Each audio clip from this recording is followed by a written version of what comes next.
Hello friends, welcome back to our channel. AP డిఎస్సికి సంబంధించి జిల్లాల వారీగా ఎన్ని వేకెన్సీస్ ఉన్నాయి ఏంటని చెప్పి మనకి ప్రతిరోజు కూడా ఏదో ఒక అప్డేట్ అయితే వస్తూ ఉంటుంది. సో దాంట్లో భాగంగానే కొన్ని జిల్లాలకు సంబంధించిన వేకెన్సీస్ లిస్ట్ అయితే వచ్చింది. మీ జిల్లాకు సంబంధించిన నేమ్ కూడా కింద కామెంట్ సెక్షన్లో కామెంట్ చేసినట్లయితే ఖచ్చితంగా మీ జిల్లాకు సంబంధించిన డీటెయిల్స్ కూడా ఖచ్చితంగా అప్కమింగ్ వీడియోస్లో అయితే తెలియచేయడం జరుగుతుంది. ఈరోజు చూసుకుంటే ఉపాధ్యాయ ఖాళీలు 252, చాలా తక్కువ పోస్టులు అయితే ఉన్నాయి. మరి జిల్లా ఏంటి, ఎన్ని వేకెన్సీస్ ఉంటున్నాయి, ఎస్టీటీ ఎన్ని ఉన్నాయి, స్కూల్ అసిస్టెంట్, ఇలా అన్నీ కూడా కంప్లీట్గా మనం తెలుసుకుందాము. చూస్తున్న ప్రతి ఒక్కరు లైక్ చేయండి, సపోర్ట్ చేయండి, అందరికీ కూడా షేర్ చేయండి, సో దట్ ఎక్కువ మందికి రీచ్ అవుతుంది. సో ముందుగా మనం చూసుకున్నట్లయితే కనుక చూడండి, ఇక్కడ మనకు జాబ్ క్యాలెండర్ ప్రకారం కూటమి ప్రభుత్వం ఈ ఏడాది డిఎస్సి విడుదల చేయడానికి సన్నాహాలు అయితే చేస్తుంది. అయితే ఇటీవల ఉపాధ్యాయ ఖాళీల వివరాలు సమర్పించాలని డిఈఓ కార్యాలయానికి ప్రభుత్వం నుంచి ఆదేశాలు అందాయి. దీంతో వివరాల సేకరణలో జిల్లా అధికారులు నిమగ్నమయ్యారు. సోమవారం సాయంత్రానికి ఖాళీల వివరాలు ఓ కొలిక్కైతే వచ్చాయి. ఇందులో భాగంగా మనకి 1044 ఖాళీలు ఉన్నట్లు ప్రాథమికంగా గుర్తించారు. Note this point. వేకెన్సీస్ అయితే చాలా అంటే చాలా తక్కువగా ఉన్నాయి, ఎందుకంటే రీసెంట్గానే డిఎస్సి కంప్లీట్ చేశారు కాబట్టి మనకు వేకెన్సీస్ అనేవి కొంచెం తక్కువగా ఉండే ఛాన్సెస్ ఉంటాయి. ఓకేనా. సో ఇందులో కొన్ని సబ్జెక్టుల్లో అదనంగా ఉపాధ్యాయులు అయితే ఉన్నారు. మొత్తం పోస్టుల్లో 70% పదోన్నతులకు కేటాయిస్తారు.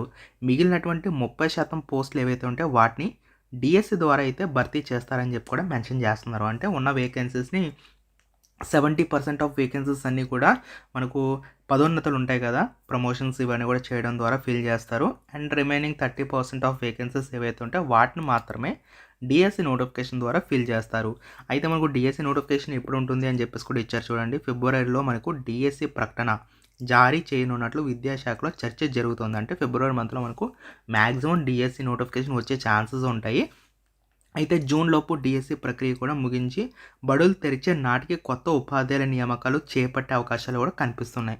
అంటే స్కూల్స్ అనేవి రీఓపెన్ అయ్యే టైం కల్లా మొత్తం అన్ని కూడా ఫిలప్ చేసే అవకాశాలు ఎక్కువగా కనిపిస్తున్నట్లు సమాచారం. ఎందుకంటే ఆల్రెడీ టెట్ అనేది ఫినిష్ అయిపోయింది. సో టెట్లో కూడా చాలా తక్కువ మంది క్వాలిఫై కావడం జరిగింది. సో 100కి గాను జస్ట్ ఒక 40% కన్నా తక్కువనే, 40 కూడా కాదు, 37 ఎంతో సో % ఆఫ్ పీపుల్ మాత్రమే వాళ్ళు క్వాలిఫై కావడం జరిగింది. రిమైనింగ్ వాళ్ళందరూ కూడా ఫెయిల్ అయిపోయారు. అంటే అంత టఫ్గా ఉందని చెప్పేసి చాలామంది భావిస్తున్నారు. వీళ్ళలో కూడా అప్లై చేసుకుంది ఎవరంటే ఆల్రెడీ ఇన్ సర్వీస్లో ఉన్నటువంటి ఉపాధ్యాయులు ఎవరైతే ఉన్నారో వాళ్ళు అప్లై చేసుకున్నట్లు సమాచారం వస్తుంది. కానీ నార్మల్గా డిఎస్సి క్యాండిడేట్స్ ఎవరైతే ఉన్నారో వాళ్ళు చాలా తక్కువ మంది అయితే అప్లై చేసినట్టు అప్డేట్ కూడా ఉంది. నెక్స్ట్ మనకు వేకెన్సీస్ డీటెయిల్స్ చూడండి. ఇక్కడ మనకు ఖాళీల వివరాలు ఇలా అని చెప్పేసి ఇక్కడ మనకి ఇవ్వడం అయితే జరిగింది. సో ఇందులో సబ్జెక్టుల వారీగా చూసుకున్నట్లయితే తెలుగుకు సంబంధించి 23 ఉన్నాయి, హిందీ 37 ఉన్నాయి, ఇంగ్లీష్ 15 ఉన్నాయి, గణితం వచ్చేసి 20 ఉన్నాయి, ఫిజికల్ సైన్స్ 15 ఉన్నాయి, బయాలజీ 22 ఉన్నాయి, సోషల్ వచ్చేసి 22 ఉన్నాయి, ఉర్దూ 2 ఉన్నాయి, జస్ట్ 2 ఉన్నాయి అంతే. ఎస్టీటీకి సంబంధించి 50 మాత్రమే ఉన్నాయి. ఎస్టీటీకి సంబంధించి ఓన్లీ 50 మాత్రమే ఉన్నాయి, గమనించాలి. సో ఇతరాలు అంటే వ్యాయామ విద్యకు సంబంధించి 20 ఉన్నాయి, హెచ్ఎం వచ్చేసరికి 20 ఉన్నాయి, హెచ్ఎం ఉర్దూ 1 ఉంది, ప్రత్యేక విద్య స్కూల్ అసిస్టెంట్ 5 ఉన్నాయి. ఈ విధంగా చాలా తక్కువ వేకెన్సీస్ అనేవి ఈ జిల్లాకు సంబంధించి మనకు ఉన్నాయన్నమాట. ఓకేనా. సో డిఎస్సిలో చాలామంది అభ్యర్థులు 1 లేదా అర మార్కులతో చాలామంది ఉద్యోగాలు అయితే కోల్పోవడం జరిగింది. అలాంటి వారికి కొత్త డిఎస్సి ఊరటనైతే ఇస్తుంది. ఉమ్మడి జిల్లాలో చూసుకుంటే డిఎస్సికి 252 పోస్టులు ఉన్నట్లు అధికారులు అయితే నివేదించారు. అన్నీ కూడా కలుపుకొని ప్రకటన నాటికి ఈ పోస్టులు మరింత పెరిగే అవకాశం ఉందని అధికార వర్గాలు అయితే పేర్కొంటున్నాయి. అంటే కొంచెం పెరిగే ఛాన్సెస్ కూడా ఉంటాయి, ఎందుకంటే రిటైర్మెంట్స్ ఇవన్నీ ఉంటాయి కాబట్టి. సో వాటిని కూడా ఇందులో యాడ్ చేస్తారు కాబట్టి ఆ వేకెన్సీస్ని కూడా మనం యాడ్ చేసుకోవాలి కాబట్టి వేకెన్సీస్ మరింత పెరిగే ఛాన్సెస్ ఉంటాయి. చూసారు కదా, మనకు అనంతపురంకి సంబంధించి చాలా తక్కువ వేకెన్సీస్ అయితే కనిపిస్తూ ఉన్నాయి. మరి మీ జిల్లాకు సంబంధించిన నేమ్ కామెంట్ సెక్షన్లో మెన్షన్ చేస్తే కనుక అప్కమింగ్ వీడియోస్లో మీకు మీ జిల్లాకి ఎన్ని వేకెన్సీస్ ఉన్నాయి, పోటీ ఏ విధంగా ఉంటుంది అనేది మనం తెలుసుకోవచ్చు.